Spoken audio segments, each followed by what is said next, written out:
नमस्कार मु ज्योतिर्विद वास्तुविद प्रभास आपको स्वागत जनाऊँ दैवज्ञ वार्ता चैनल। दर्शक बंधु आप जानती मयूर चंद्रिका आपण भाग्य उन्नति कराई दिए केमी जदि आम ज्योतिष शास्त्र कथा कहवा एवं वास्तुशास्त्र कथा कहवा ज्योतिष शास्त्र और वास्तुशास्त्र अनुसार मयूर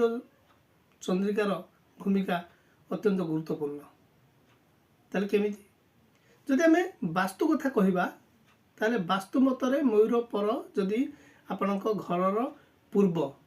किंबा उत्तर पश्चिम कांथरे किंबा आपणकर निज पॉकेट रे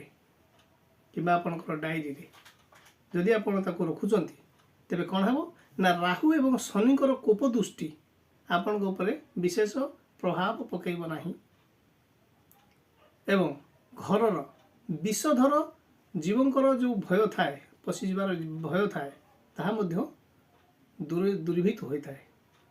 द्वितीय कथा कौन घरर दक्षिण पूर्व कोण रे यदि मयूर पुछ रखिले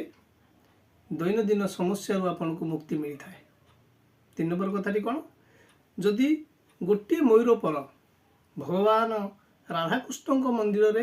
कृष्णकर चंद्रिका भाव रे ताको आपण चढ़ाती तेबे आपणकर जो दिन चढ़ेले से दिन 41 दिन पर्यंत कौन करेंगे ना लहुणी एवं मिश्री भोग अर्पण करेंगे एवं 41 दिन पर यथाविधि दक्षिणा एवं भोग दे वरण करी आनी गृह रे किंबा आपण जदि कौन व्यवसाय करुचंती व्यवसायर धन रखुथिबार स्थान रे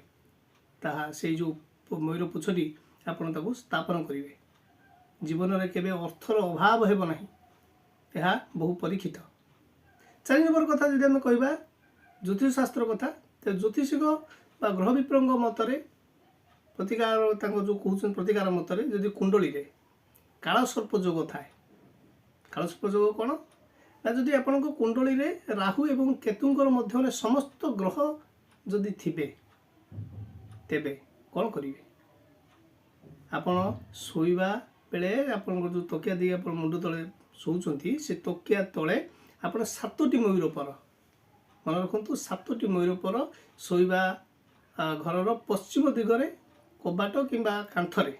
11टी मयूर पर रखिले आपनकर जो काल सर्प जोग थाए ताहा से दोषटी थाए दोषर अशुभ दृष्टि आपन को विशेष भाव में पड़े ना। हाँ जदि आम छोट पिला कथा कहवा छोट पिला मयूर पुछ बहुत उपकारिता तेणु छोट पिला जदि सब बेले दुष्ट होता है ताले कौन करेंगे गोटे रूपार ताबिज आपड़ किणवे रूपार ताबिज रे से मयूर पुछटी को आप रखिदे रखी आपण छोट छुआ देहरे बांधतु देखिए छोट छुआ धीरे धीरे धीरे धीरे तार दुष्टामी कमी कमी जीव। जदि पिला जिदखोर होते जदि पिलाटी आप जिदखोर होची घरर पंखा तले आप जो घरर पंखा लगे पंखार तले मयूर पर रखिदेवे केमी जमी आपण से एपरी रखिए जमी यार पवन पिलार देहरे बाजुव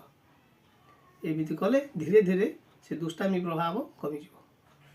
तेणु आम मयूर पुछ कथा तो जानिले मयूर पुछर बहुत उपकारिता अच्छी दर्शक बंधु तेणु ये तो जानिले मयूर पुछ कथा नेक्स्ट वीडियो रे आम अनेक ये भल भल टिप्स कथा कहवा। धन्यवाद।